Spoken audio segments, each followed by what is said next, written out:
Good evening, everyone. Excited to see we have over 500 people on the webinar tonight. This is Lisa Brewer-Wellraven. I'm the Director of the Child Development Care Program at the Department of Education. Appreciate you being able to join on the webinar tonight to get new information around the allowable expenses for round 6.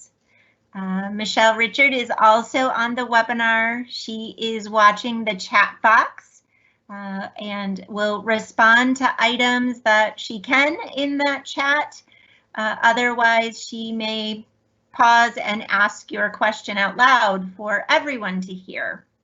But we have a few slides to go through, and then we'll see if you have any questions. Our agenda today is pretty short, pretty concise. We want to give you an update on allowable uses and an update on the round 6 application. So last week, we did 3 webinars about round 6. We had over 800 providers who participated, over 1,000 questions that came in either through those webinars or through the help desk at the CDC office or through partners. As we continued to collect those questions, it became very clear that we needed to find some answers to those questions and find something that would work better for all of you. So we compiled all of those questions into a summary document. We met with other partners within state government to work towards a solution that meets the federal compliance requirements and responds to what your needs are. The good news is we have identified a solution that gives providers more flexibility to spend the operational funds in a way that meets your unique needs. So just as a reminder from last week's webinars, this is what the grant structure looks like for round 6. Provider type, licensed capacity, and star rating make up the operational portion of the grants. And then the other piece of the grant is tuition credits. And those tuition credits are $200 per child that were in care in September. So again, provider type, license capacity, and star rating make up the operational fund portion of the grant opportunity. So our solution is to tweak the grant structure to provide more flexibility for your spending. We're going to do that by helping you make the case that you suffered business interruption as a result of the COVID-19 public health emergency. By demonstrating that you suffered business interruption, we're able to help support you with your operational expenses, and it gives you the flexibility that you were hoping for. So you'll see 4 items on this slide, and those are the new pieces in the application, which we'll talk about in a couple of slides. So what can I use operational funds for? In round 6, you're going to be able to use the operational funds at your own discretion to keep your business operational. You'll still have the requirement to maintain records for 5 years, but you're going to be making decisions about how to spend those funds to keep your business operational. Are there any restrictions? Funds cannot be used on expenses that were previously paid for by federal funds.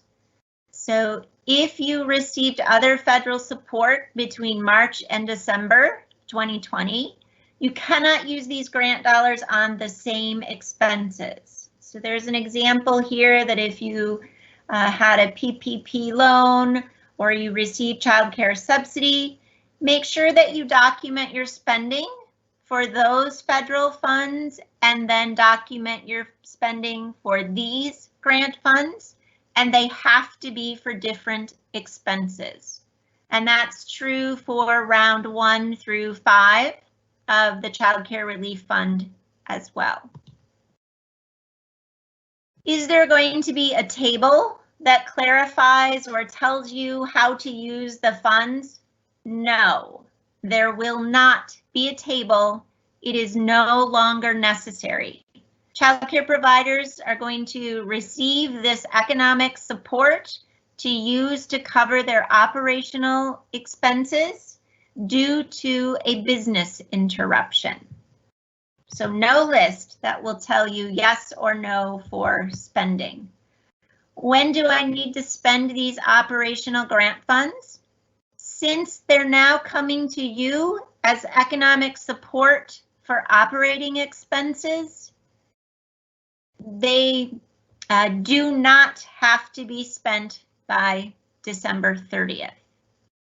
So because we've shifted the manner in which they're coming to you, there is no specific end date of December 30, 2020 for spending. On the application, you're going to see a new question. The question looks like this, and this is how we're going to identify your business interruption. Again, keep this as part of your records, the reason for your business interruption. I'm going to give you a few examples of what each of these might mean. Temporary closure. For example, during the stay home, stay safe order in the spring, you might have been closed. You might have had a point in time where you were closed due to low enrollment. You might have a time where you've been closed due to a case of COVID-19. Those would be examples of temporary closures. Shortened hours. If you've had to adjust your hours to respond to the pandemic, you could check this. This could be because you had fewer children enrolled.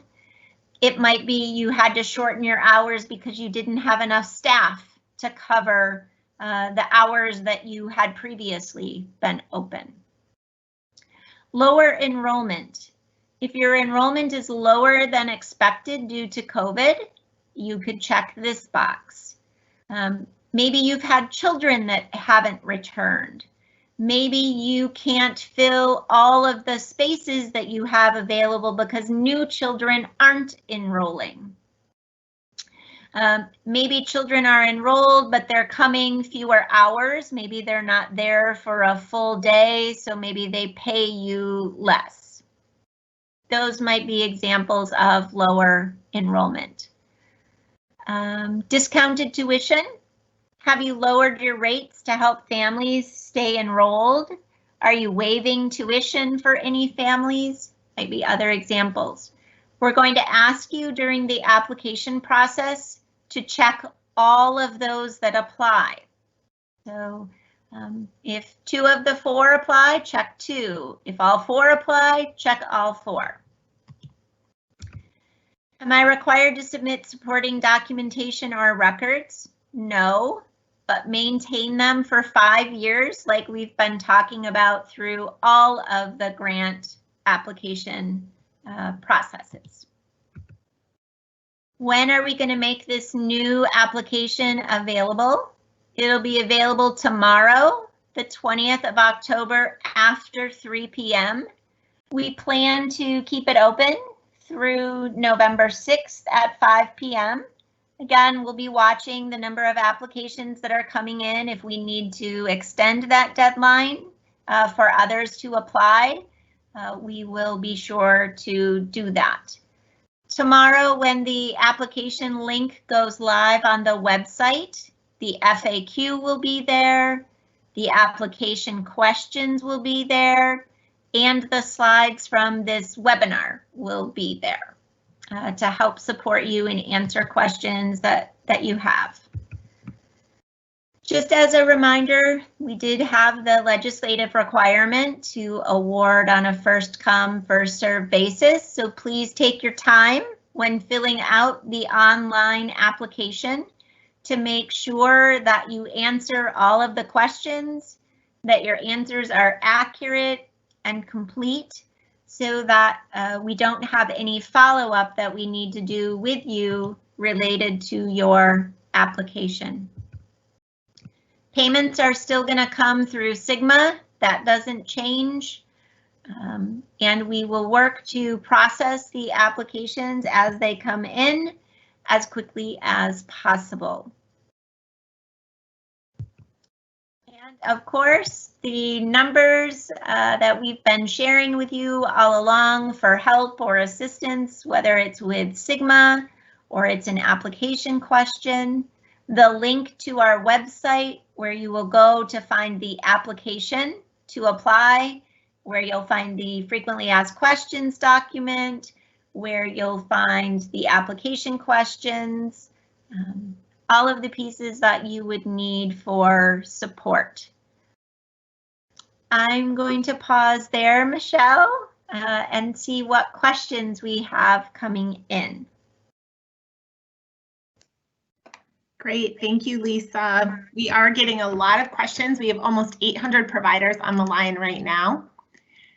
Many of the questions coming in the chat box are about specific examples and asking whether they would be allowable expenses under this grant program.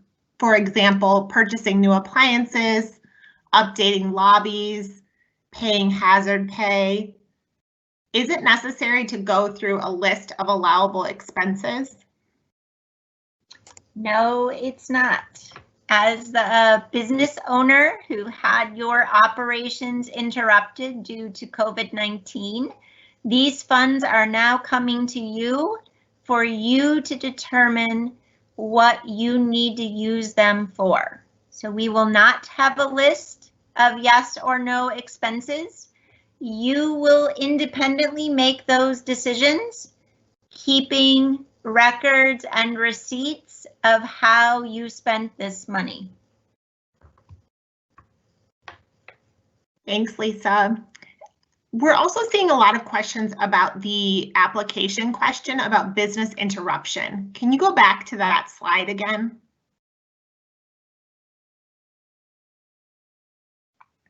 Oops, I think I went too far. This one. Perfect.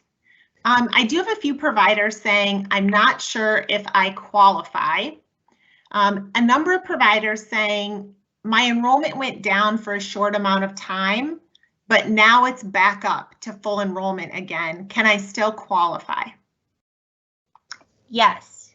So you're thinking about this question from the perspective of, since March of 2020, have you experienced business interruption? So having enrollment down for a month, having enrollment down for 6 weeks, whatever the time period was that enrollment was lower, would determine that you had a business interruption.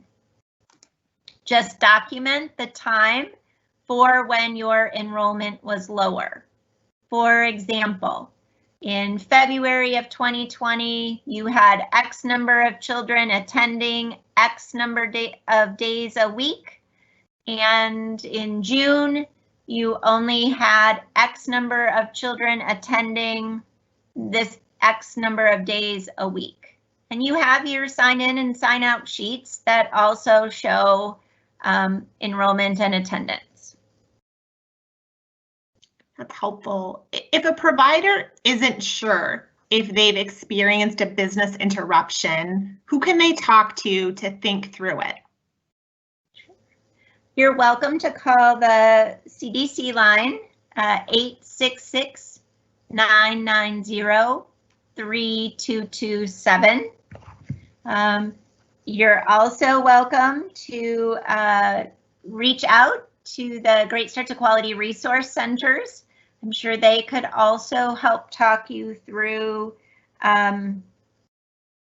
whether or not you had a business interruption.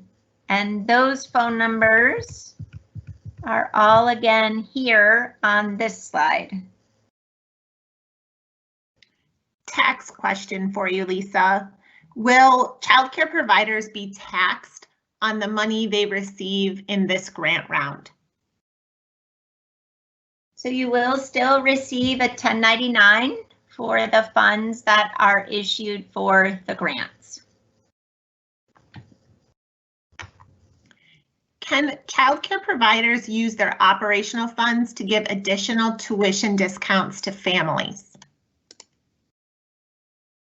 Remember, the department is not going to tell you how to spend those funds. It's at your discretion. So if that's something that you choose to do for your business and for the families in your care, your responsibility is to document that and keep a record of it.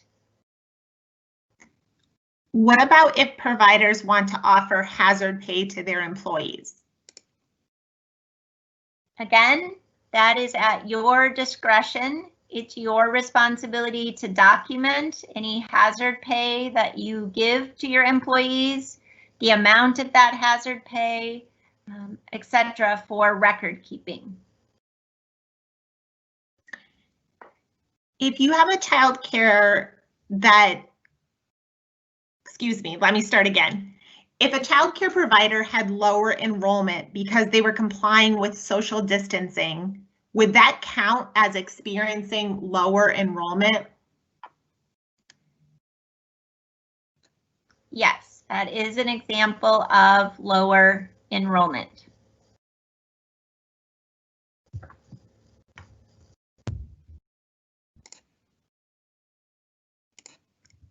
If a child care provider applies for this round of funding, are they guaranteed to receive a grant? So if you attended one of the webinars last week, you heard me say we have about $70 million available for this round of grants. When we determined the grant structure and the funding amounts, our intention was that we had enough funds for all the providers who wanted to apply. So we hope that all providers who are eligible apply. However, we do have the piece in the legislation about first come, first serve. So if we do have a higher number of providers who apply, we may have to implement the first come, first serve, but we are not expecting to have to do that. On the application question you showed, Lisa, one of the examples is whether a provider lowered their tuition to support families. If a child care provider on the line offered the tuition discount because of previous grant rounds, so either the 30% in June, July, or August, or the $200 coming up in this round, does that count as offering a discount? I think that the discounts that were required in the early rounds certainly fall under that category. The $200 per child is really a credit. It's not a discount. So I think there's a distinction between the tuition credits and the discounts that were required earlier on. Is there a time frame when providers need to use these funds? With the shift in us considering these business interruption dollars under the pandemic, there is not a specific date for which you have to spend these funds by. Are providers still able to go back and reimburse themselves for expenses that they've incurred since March? Again, that will be at your discretion, not something that the department will say yes or no to. These are for you to help with your operational cost due to COVID-19. And to be clear, Lisa, that's one of the things that is changing, correct? You did say last week that it had to be spent by December, right? Correct. And now that timeline does not exist.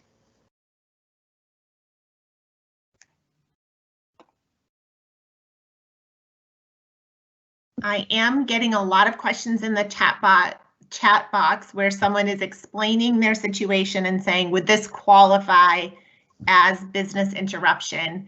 Now that people have had a chance to listen to the webinar and get a little more context, Lisa, can you go back to that application slide and walk through some of the examples that you gave one more time about some of the things that would qualify as business interruption? And just to be clear, they're not the only things, but just some examples to get people's minds going. Sure. So temporary closure. So the stay home, stay safe order in the spring would have been a temporary closure. So if you closed during that stay home, stay safe order, that's an example. Maybe you closed for a period of time because your enrollment was just so low that you could not maintain or stay open. Maybe you closed due to a positive case of COVID-19. Just a few examples of temporary closure. Shortened hours. Maybe you had to adjust your hours to respond to the pandemic. Maybe you adjusted your hours because you had fewer children. So instead of being open from 7 a.m. to 6 p.m., maybe you were only open from 9 to 5. That would be an example of shortened hours. Maybe you had to shorten your hours because you didn't have enough staff available to fill the adult to child ratio during your normal hours of operation. Lower enrollment would be things like if you've had children who haven't returned, so you have empty or vacant spaces that just aren't being filled up by children and families. Maybe you have children who are enrolled, but they come half a day now instead of coming a full day, or maybe they come 3 days a week instead of coming 5 days a week. So those types of scenarios impact your enrollment numbers. Discounted tuition. That is, have you discounted your tuition so that families will continue to bring their children or child to your program? Are you waiving tuition for some families to help them during this time? Was there a time that you did either of those things for essential workers? If you were open for and providing care for essential workers early on in the pandemic. Those are a few examples. Like Michelle said, they're not every single example that's possible, but hopefully that gets you thinking about how this applies to you. Lisa, that was really helpful. And I'll just add, we certainly haven't talked to every single childcare provider, but all of the providers that I have talked to since March have indicated one of these scenarios happening in their business. So if you're on the line tonight thinking this grant doesn't apply to me, none of these situations happened, I'd encourage you to call our help desk and talk through either with our help desk or with one of the resource center staff. Share a little bit more about your experience. It's hard for me to just get a few lines about your facility and the families you serve and then help you decide what the right fit is. But one of our partners can talk to you and listen to be able to help connect you with this opportunity.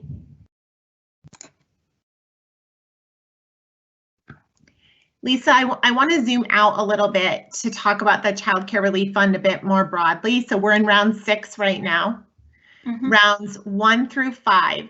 Is there a timeline when providers need to spend those funds? So the funds that you've received for tuition credits for families needed to be applied to their next tuition bill. So those funds, as soon as you got them, you should have applied them to the family's tuition bills or tuition statements. The other funds do not currently have an expiration date with them. So it's those tuition credits that needed to be immediately applied. I'm remembering that in rounds 1 through 5, there were some restrictions on how providers could use those funds. Is there still an FAQ on the website where they can get that list of uses? So when the information goes back live on the website tomorrow, there will be a link that takes you back to the FAQs for rounds 1 through 5. You will be able to find that information in that location at the website.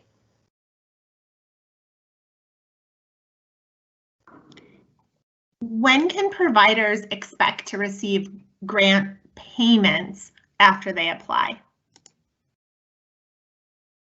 So we will do our best to, pull in the applications and continue to strive to meet that 15-day turnaround for providing funds for complete applications. Can providers use these grant dollars to pay taxes? Again, the department is not going to issue a list of yes or no. It's at your discretion to address your operational needs. We have a few people who are joining us a little bit late. Where can they find this information after this webinar is done? Tomorrow, when we release the round 6 application, this information is in the frequently asked questions document that will be posted. We will also have the application slides posted, and we will have these webinar slides posted.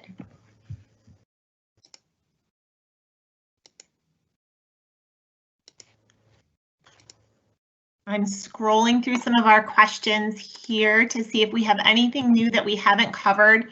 I am getting some questions about the grant more broadly, beyond this allowable use question that we're really focused on in this webinar. If people have other questions about the tuition credit or their star rating, where can they find the answers to questions about this grant more broadly?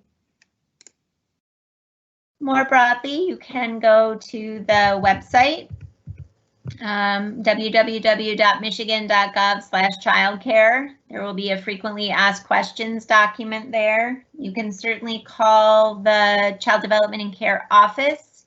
You could certainly check with your regional resource center. That's where we will have the broader pieces around the grants.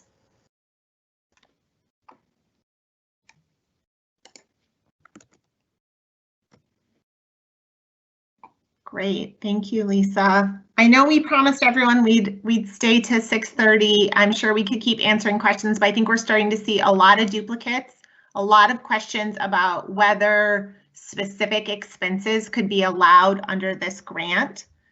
And I think that you've discussed that there will not be an official list, that providers can use their own discretion to determine what expenses to cover in this grant round. Correct. I will flag that the folks in the chat who are asking about a specific situation and saying, does this count as business interruption? I haven't seen one yet that doesn't. So that's not to say that we don't have providers who may not qualify, but if you're thinking, I'm not sure that this grant fits for me, I was open, I was helping keep our economy going, I would really encourage you to reach out to a resource center staff member. The number's on the line here. Call us at the CDC Help Desk. Let's talk about what your experience has been since March. Again, we are seeing many childcare providers who do qualify. And so we'd love to hear a little bit more about your situation and help you decide if this is the right opportunity for you.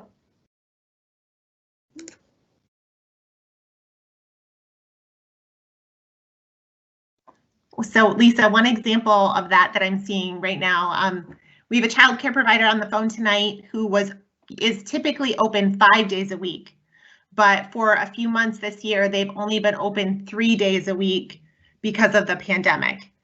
Is that an example that might count as shortened hours? I think it would. That's a good example. I'm also so excited because there's a lot of providers on the phone who are saying, I still want to pay my employees hazard pay. Is that still an option for me? Again, that is at your discretion for you to determine how that helps you meet your operational needs. I know there is still a tuition credit part of this grant and an operational fund part of this grant. Will the $200 per child tuition credit come to our providers in a separate check?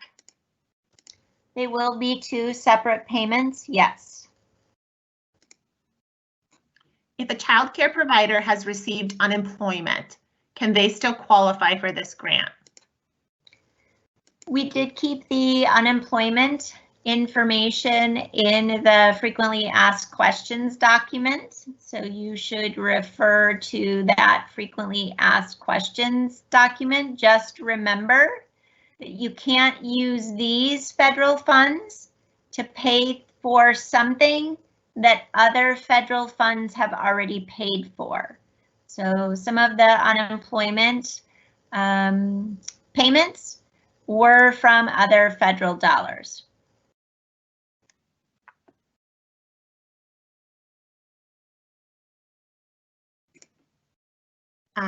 I know people are still answering. We have almost 300 questions in the queue right now. So if we're not responding to you directly, we're trying to cover the big themes that we're seeing in these questions. Like I said, I'm seeing a lot of questions about hazard pay, and I'm seeing a lot of questions about specific examples like driveways and playground equipment and replacing HVAC. And Lisa, all of those expenses, are they allowable under the grant right now? They're at your discretion to determine what you need for your program for operations. We do have a few providers on the line who have submitted grant applications for one of the previous rounds, but haven't heard back from the Department of Education yet. What should they do? We still are processing applications.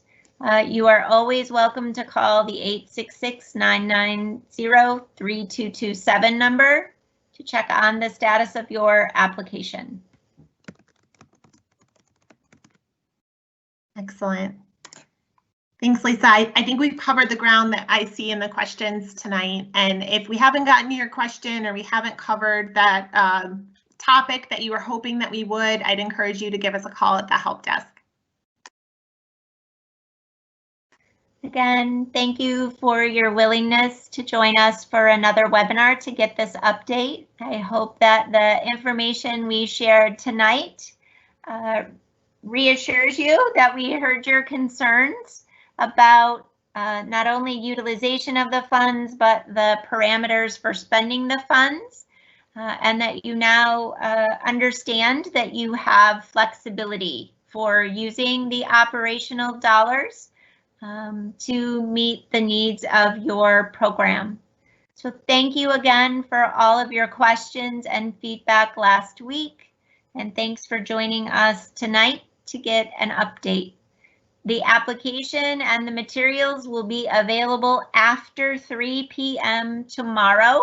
I really still encourage you to make sure you look at the materials and ask any question that you have prior to submitting your application. Have a great Monday. Thanks.